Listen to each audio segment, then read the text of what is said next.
O Senhor esteja convosco. Ele está no meio de nós. Proclamação do Evangelho de Jesus Cristo segundo Mateus. Glória a vós, Senhor. Naquele tempo, quando Jesus entrou em Cafarnaum, um oficial romano aproximou-se dele suplicando: Senhor, o meu empregado está em casa, está de cama lá em casa, sofrendo terrivelmente com uma paralisia. Jesus respondeu: Vou curá-lo.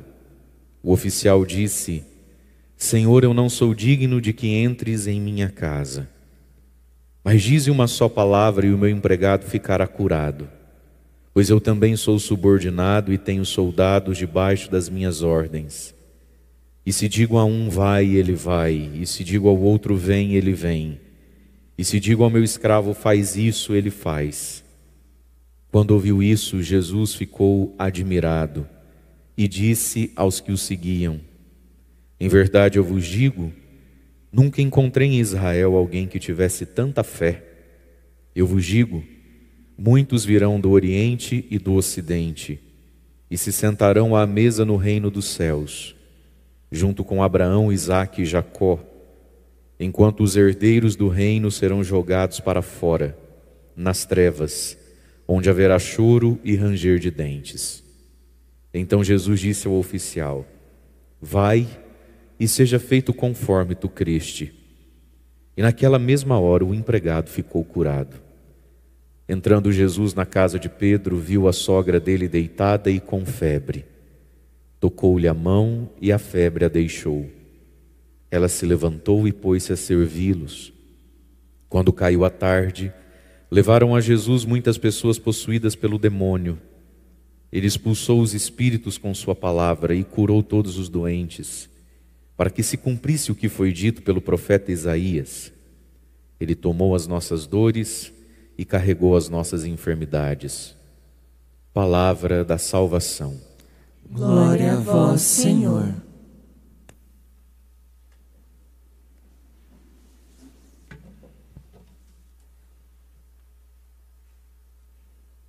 Irmãos e irmãs, a palavra de Deus hoje, o Evangelho, São Mateus faz um resumo de curas e milagres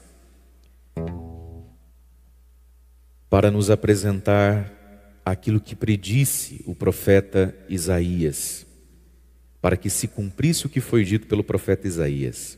Ele tomou, levou sobre si nossas dores, carregou as nossas enfermidades. Nos capítulos 5, 6 e 7 de São Mateus, ele nos mostrou um Jesus mestre, o Jesus que ensina.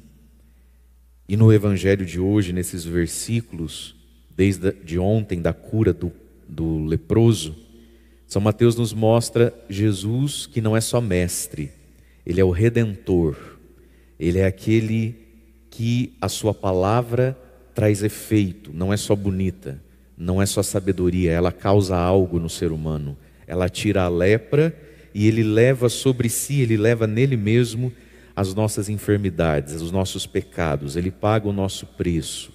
Ele vem expiar e redimir a humanidade, que é o que ele faz sobretudo na cruz, por suas chagas. E aí nós vemos o Evangelho de hoje nos mostrando que um homem surpreendeu Jesus.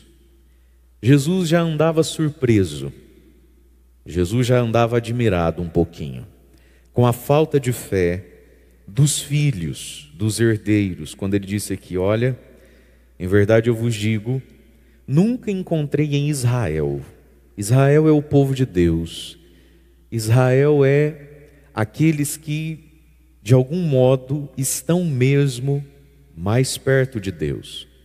Trazendo para hoje, Israel é a igreja, Israel é o católico praticante, depois os católicos de nome, meio caótico, mas estamos lá, né? E depois os pagãos. E Jesus anda surpreso, porque nunca encontrei nem em Israel alguém que tivesse tanta fé. E aí Jesus revela algo: eu vos digo, muitos virão do Oriente e do Ocidente, de distâncias mesmo, né? E se sentarão à mesa no reino dos céus, junto com Abraão, Isaac e Jacó, trazendo para hoje. Junto com a Virgem Maria, São José, São Miguel, quem mais aí? Pensa no seu santo de devoção. Enquanto os herdeiros do reino, o plano A de Deus, os próximos, aqueles que chegaram tão perto, enquanto que os herdeiros do reino serão jogados para fora, nas trevas, que é a imagem simbólica do quinto dos infernos mesmo, da perdição eterna. E lá haverá choro e haverá ranger de dentes. Por quê? Tão perto, tão pouca fé. Tão perto e tão pouca fé em duas coisas, em dois saberes aqui que geram a fé e que esse oficial romano, esse pagão, o primeiro dos milagres que São Mateus escreve, que Jesus faz para alguém que não é do povo, para um pagão.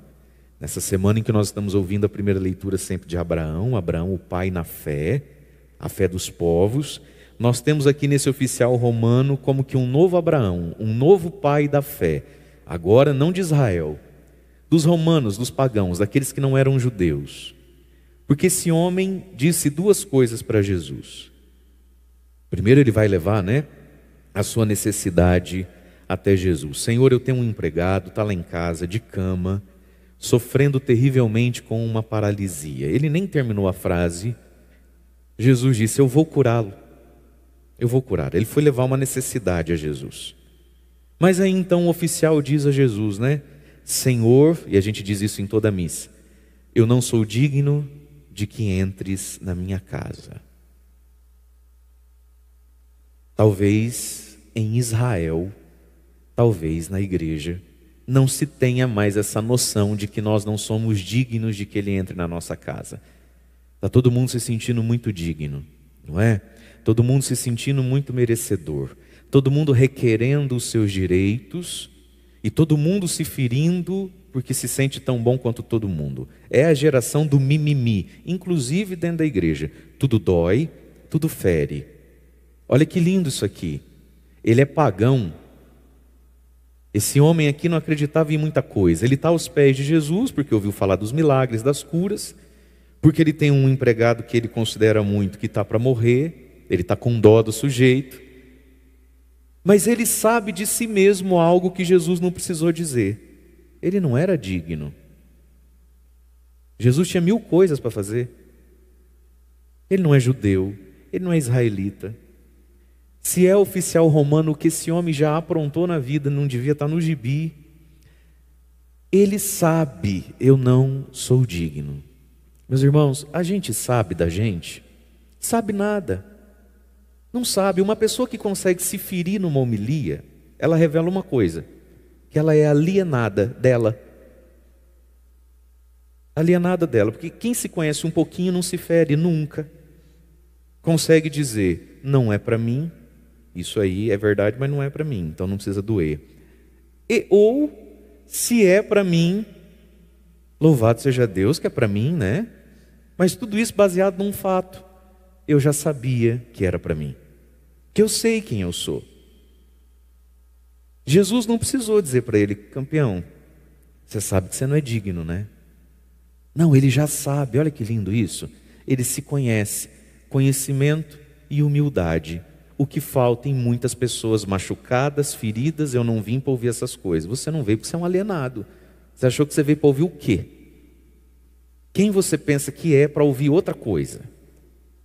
As pessoas vivem na lua, lunáticos, fora de si, fora da própria realidade da vida. Esse homem sabia e ninguém precisou dizer para ele algo muito óbvio. Eu não sou digno de que tu entres na minha casa, na minha morada. Essa distância que há entre nós e Deus, que não faz Deus não vir a nós, que não faz Deus não entrar na nossa casa. Jesus foi até o homem, queria ter ido até o homem. Mas veja, meus irmãos, esse entendimento mínimo das coisas, a gente precisa se conhecer, se saber, a gente precisa se perceber. É impressionante a dificuldade, a pessoa vive dentro da igreja. Se brincar, vem à missa todo dia, ela não consegue se confessar. E não é só porque você tem vergonha ou medo do Padre Mário. Porque tem um outro e com o outro você também não consegue. O coitado do Padre Murilo também reclama que tem hora que você fica lá e não sabe o que faz. Vive na lua. Vive fora de si. Não se sabe, não se percebe, não se conhece. Senhor, eu não sou digno. Veja, não é ficar pagando de jacu, não é ficar gostando de ser humilhadinho, não tem nada disso. É a verdade das coisas, tal como elas são. Senhor, eu não sou digno. Mas, e aqui vem algo que também faltava em Israel, falta na igreja hoje. Esse homem vivia debaixo de uma regra, de uma lei chamada hierarquia, chamada obediência. Olha o que ele vai dizer para Jesus: Senhor, eu não mereço que o Senhor vá na minha casa, mas eu estou precisando que algo aconteça na minha casa. Isso aí eu não abro mão. Não mereço, mas estou pedindo. Mas diz uma palavra, fala daqui, dá uma ordem, e o meu empregado ele fica curado na hora. Por quê? Porque eu também sou subordinado, mas também tenho soldado subordinado a mim. E se eu digo para um vai, ele vai. Se eu digo para o outro, ei, vem. Na hora ele vem, ele não pergunta, ele só vem. E se eu digo para um escravo meu, faz isso, ele faz isso. Esse homem conhecia o princípio da autoridade, da hierarquia e da obediência. Eu não mereço, mas eu conheço uma regra, Jesus, na vida: que quem pode mais dá ordem, quem pode menos obedece. Eu vivo assim, eu não fico explicando. Eu tenho um monte de soldado e eu não explico nada não. Eu falo, vai ali, pega ali para mim, faz favor. Amanhã tal hora, tal coisa, tá? É só assim. Eu dou ordem e as coisas acontecem. Esse homem conhecia o poder do maior sobre o menor e o poder da palavra. Quando você fala, coisas acontecem, se movem, se reorganizam pela força da palavra. Quando Jesus ouviu isso, que aquele homem acreditava que ele nem precisava ir lá, que a palavra dele tinha poder de ir lá e fazer lá pela força da obediência, Jesus então disse, em verdade eu vos digo, nunca encontrei em Israel alguém que tivesse tanta fé na palavra, tanta obediência a uma palavra dada. É uma predisposição à obediência, que é justamente o que falta muitas vezes em tantos de nós, meus irmãos. É muita discussão, é muita desobediência. Tem gente que consegue conviver com Deus, conviver com a igreja, uma vida toda sem obedecer. Vai morrer fazendo pergunta. Por quê? Para quê? Mas precisa ir dizendo, eu não acho, eu não sei para quê, eu não sei por quê, eu não acho, eu não penso. Só obedeça. Até nas relações humanas, de negócio, de trabalho, deveria, que nem sempre há, obediência. E a obediência, meus irmãos, nos leva mais longe do que as nossas perguntas. A obediência nos leva mais longe que as nossas próprias convicções. E esse homem era pagão, mas era acostumado com isso. Se o maior fala, o de baixo faz. E ponto final. E Jesus diz, nem em Israel eu estou encontrando essa fé, ou seja, essa predisposição a obedecer a palavra, a voz. E aí nós ouvimos, Jesus então diz, olha, muitos de vocês aqui tão perto de mim, e nenhum de vocês dizendo eu não sou digno, porque afinal de contas vocês são judeus, A gente não é igual esse povo aí que vive virado nas brecas, a gente é judeu. Muitos de vocês serão lançados fora. Por que serão lançados fora? Porque nem suspeitam quão indignos são, Porque afinal de contas nós somos católicos, sou praticante, meu pai ajudou aqui, meu avô ajudou lá, é que não é do tempo do Senhor que o Senhor é novo, mas teve aqui o Padre Antônio, minha mulher cozinha. A gente vive das nossas glórias passadas, E não se percebe indigno, e muitos de vocês serão lançados fora também, porque não tem essa fé na palavra. É como se Jesus estivesse dizendo, eu falo e nada acontece na vida de vocês, eu falo e ninguém mexe. Eu falo para ir, ninguém vai. Eu falo para vir, ninguém volta. Eu falo para ser, ninguém muda. apesar de serem herdeiros, serão lançados fora, enquanto tantos outros, vão vir de longe, do Oriente, do Ocidente, para se sentar à mesa no reino dos céus. Isso aqui é uma lógica, inclusive física e geográfica do reino de Deus. Os próximos não enxergam, dão lugar aos que precisam vir de muito longe, né? Porque foi assim com Jesus. Jesus se fez geograficamente falando, né, historicamente falando, próximo de um povo que fez o que com ele? Não fez nada. Aproveitou foi nada. Estão lá até hoje, vivendo num canto de mundo desse tamanho, jogando bomba um na cabeça do outro. E vão morrer desse jeito.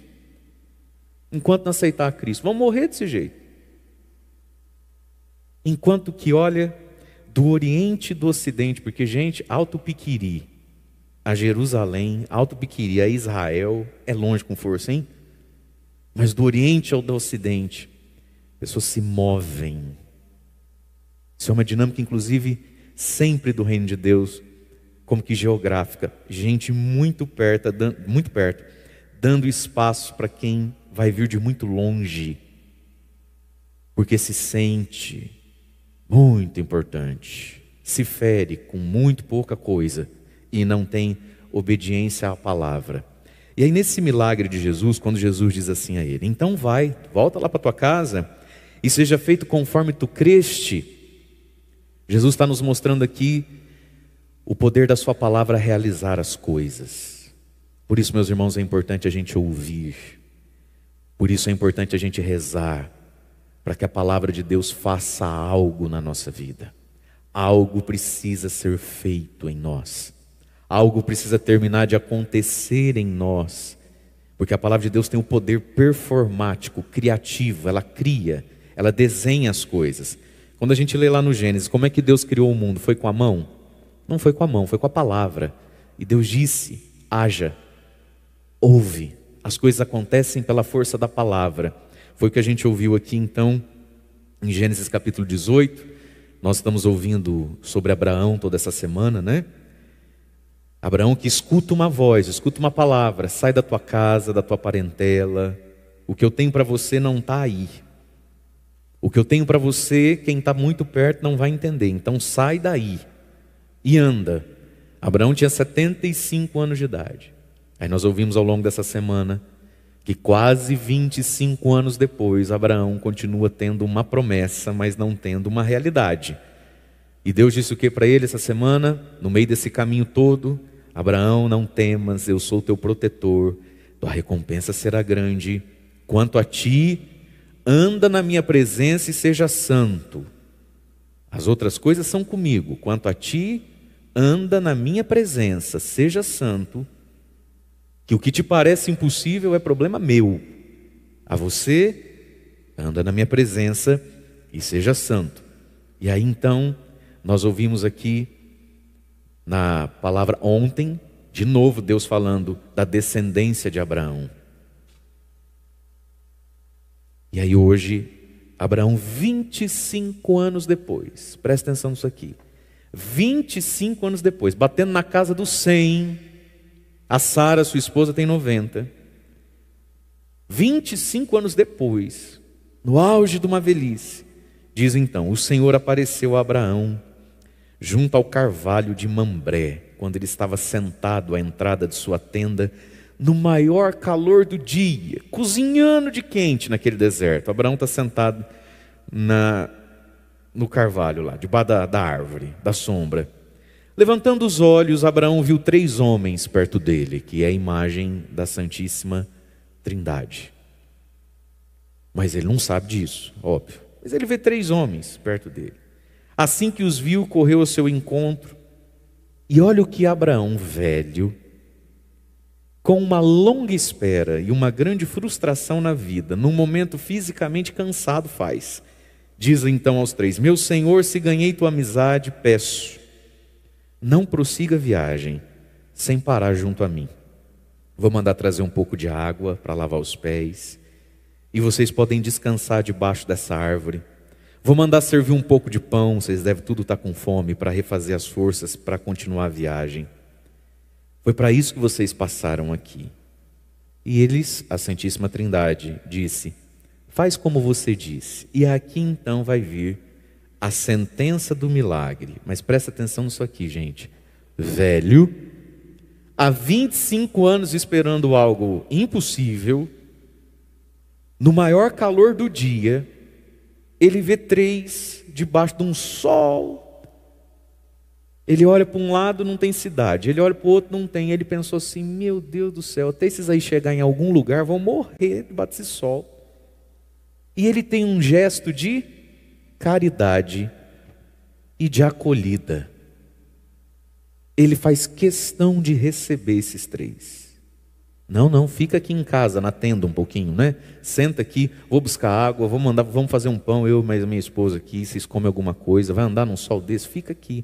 A gentileza, a hospitalidade, a acolhida. Paulo depois vai dizer: irmãos, sede hospitaleiros, porque muitos acolheram a anjos sem saber. Olha o que vai acontecer então. Ele vai lá, olha lá, faz o pão, mata um bezerrinho, assa, faz coalhada, buscou leite, assou um bezerrinho, colocou diante deles e ficou de pé enquanto eles comiam. E aí então, ele fez isso sem segundas intenções nenhuma. Um dos 3 diz, né?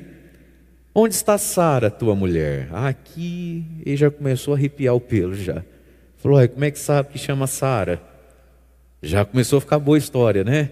Ele já começou a ver que aqueles 3 ali, opa, como é que sabe o nome da minha mulher? Está na tenda. Um deles disse. O Cristo disse, o Verbo disse, Jesus aqui disse, a segunda pessoa da Santíssima Trindade aqui disse: voltarei sem falta no ano que vem, por essa época, e Sara, tua mulher, terá um filho. Ele deu uma palavra. A Sarinha fez o que a gente faria também. Ouvindo isso, Sara está lá preparando as coisas. Sara pôs-se a rir da entrada da tenda, porque estava atrás deles. Abraão e Sara eram velhos, muito avançados em idades. Ela já tinha passado do tempo, né, de ter filho. E Sara em seu íntimo dizia: acabada como estou. Verdade, Sara. Aí de novo, tem que se conhecer. Acabada como estou. E era verdade, né, gente?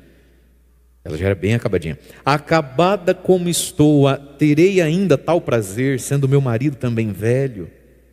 Riu dentro do seu íntimo. Dentro dela, ela teve dificuldade de crer. Ela riu porque é bom demais para ser verdade algo assim. E o Senhor disse a Abraão: por que riu a tua esposa, dizendo consigo mesmo: acaso ainda teria um filho, sendo eu tão velha? Existe alguma coisa impossível para o Senhor? Existe, Abraão, algo impossível para o Senhor? De novo eu te digo, ano que vem, vou passar por aqui por esse tempo, e ela já terá um filho. Por acaso, existe algo impossível para a palavra do Senhor? E aqui está, irmãos e irmãs, quando a gente escuta a palavra de Deus, a gente pode ser tomado por um desânimo. Quando a gente escuta o Evangelho, quando a gente entende a palavra de Deus, a gente pode ser tomado pelo desespero e pelo desânimo, porque tudo que você e eu escutamos e entendemos é impossível.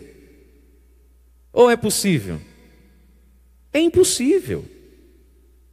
Tudo que a gente escuta de Deus, muitas coisas nos parecem, porque muitas delas são, dependendo de quem você é, impossível a você. De novo, os capítulos 5, 6 e 7 de Mateus, que você precisa ler, você precisa conhecer e você precisa memorizar, é o coração do Evangelho, do cristianismo. Você é budista? Não. Você é do que? Eu sou cristão. Eu sou católico. Ah, é? Resume para mim, vou te dar 5 minutos. Os capítulos 5, 6 e 7 de Mateus. Pode começar, estou sem pressa. Se você não consegue, então desculpa. Deixa eu te trazer para a realidade e te tirar da lua. Você não entendeu o que é o cristianismo. Mas aí na hora que você entende, é impossível aquilo ali. Não está do nosso alcance. Como não é possível um senhor de 100 anos fazer um filho. Como não é possível uma mulher perto dos 90 engravidar. Mas aí então, Deus disse uma palavra: existe algo impossível para Deus? E aqui está, meus irmãos, entre a minha incapacidade e todo o poder de Deus está o quê? O que que liga? O meu impossível. Eu não consigo. Eu entendi que o Senhor está me mandando eu fazer um filho na veinha ali. Mas não é possível. Não é possível. O que que liga o meu impossível com o possível de Deus? A oração. A oração. O rezar. A palavra entendida. Porque o poder é de Deus, não é nosso. Abraão, que para você é impossível, é um tanto quanto óbvio. Mas é impossível para Deus? Não é impossível para Deus. E o que nos liga, meus irmãos, à fonte do possível é a oração, é estar na graça de Deus, é viver em amizade com Deus e rezar. Por isso então, naquela mesma hora o empregado fica curado. E aí São Mateus vai fazer um resuminho de muitos e muitos milagres. Cada um daria uma história linda, maravilhosa. Ele coloca tudo num pacote só, começando com a sogra de São Pedro. Jesus então vai à casa de Pedro depois desse momento, encontra a sogra dele deitada com febre, alguém vai interceder, não é? Que ela não está bem, ele vai lá e toca, a febre a deixa e ela começa a servir. No fim da tarde, levam a Jesus muitas pessoas possuídas pelo demônio, ele expulsa os espíritos maus com a sua palavra, que a palavra tira os demônios de dentro da gente. O que é o demônio, gente? O demônio é uma ideia. A gente precisa entender isso. O que é o demônio? O demoníaco. O demoníaco é uma ideia. Ele é um pensamento. Os gregos, os monges gregos, os primeiros pais na fé, na espiritualidade, da mística, do combate espiritual, chamam os demônios têm um nome, chama logismoi, logis, lógica, logos. Lógica, cabeça, logismoi. O demônio é uma lógica, é um jeito de pensar, é uma ideia na nossa cabeça. O que é a tentação? A gente fala assim, que a carne é fraca. Mas o que tentou a carne fraca? Jesus também tinha uma carne. A gente fala que a carne é fraca. Sim, a carne é fraca, mas o que beliscou a carne fraca? O que foi muito pesado para a carne fraca carregar? Um logos, um pensamento, uma ideia. Jesus expulsava os espíritos maus com a sua palavra. Por isso que a palavra de Deus, até fazer efeito em nós, ela luta esse combate interior. Onde? Dentro da nossa cabeça. Enquanto o padre prega, o que você faz? Caso não esteja viajando, flutuando, ocupado com pensamentos, o que eu preciso fazer hoje, as preocupações da vida. Enquanto a pregação da palavra de Deus acontece, o que acontece dentro da cabeça? Uma guerra. Eu falo, você não abre a boca, mas dentro, o logos, cheio de logismoizinho, começa. Não é bem assim, tá certo, mas quem é que vive isso? Se for viver isso aí tudo certinho, vai morrer pobre, solteira. Não sei se precisa. Uai, mas Deus não é amor, porque se for assim, então, por que a fulana? A fulana vive lá também. Enquanto eu falo, você conversa dentro de você. É um combate espiritual na mente da gente. Não é isso? Quando não, o logismoi dentro da cabeça fala o quê? Conversa de padre. Dorme que daqui a pouco você levanta junto com os outros e precisa prestar atenção nisso não. É aqui, ó. Jesus expulsava os espíritos maus com a palavra. A palavra que ilumina a mente. A palavra que esclarece a inteligência, né? Curou muitos doentes e aí então se cumpre em Jesus. Ele levou, tomou sobre si as nossas dores. Jesus que passa como que limpando o mundo, né? Como que um grande imã de tudo que é tranqueira, levando para Ele E Ele vai revelar tudo isso que Ele estava carregando nele, sugando para Ele, por pura misericórdia das pessoas e de nós, na cruz. Na cruz. Por isso, irmãos e irmãs, hoje é dia de nós aprendermos o valor da obediência à palavra, né? De deixar a palavra fazer as coisas em nós. Assim como Jesus disse àquele homem, vai, seja feito conforme tu creste, que hoje a gente possa dizer, Jesus, que seja feito conforme o Senhor diz na minha vida. Que o teu dizer governe as coisas. Mas nós também precisamos, irmãos e irmãs, conhecer o valor, a esperança que vem da oração. Porque diante da palavra, muitas vezes, como Sara, a gente ri. Por dentro a gente ri. Tá bom, então vamos ver. Sei. Por dentro a gente ri. E aí Deus nos diz, como disse através daqueles 3, né? Existe algo impossível para Deus? Deus não só fala, como pode realizar o que diz. Deus não só promete, como cumpre. E por isso, o que ativa isso é a oração. Peçamos a Deus a graça de nós crescermos na oração. Porque Jesus não faz você ouvir o que você ouve aí dentro do seu coração. Jesus não faz a gente escutar dentro de nós o que a gente escuta dentro de nós, para a gente se desesperar ou dar risada achando que é impossível. Se Deus fala comigo, se Deus ilumina na minha mente, se eu enxergo pela fé, é porque isso que me é impossível não é impossível para Ele. É possível para Ele. Vamos ficar em pé?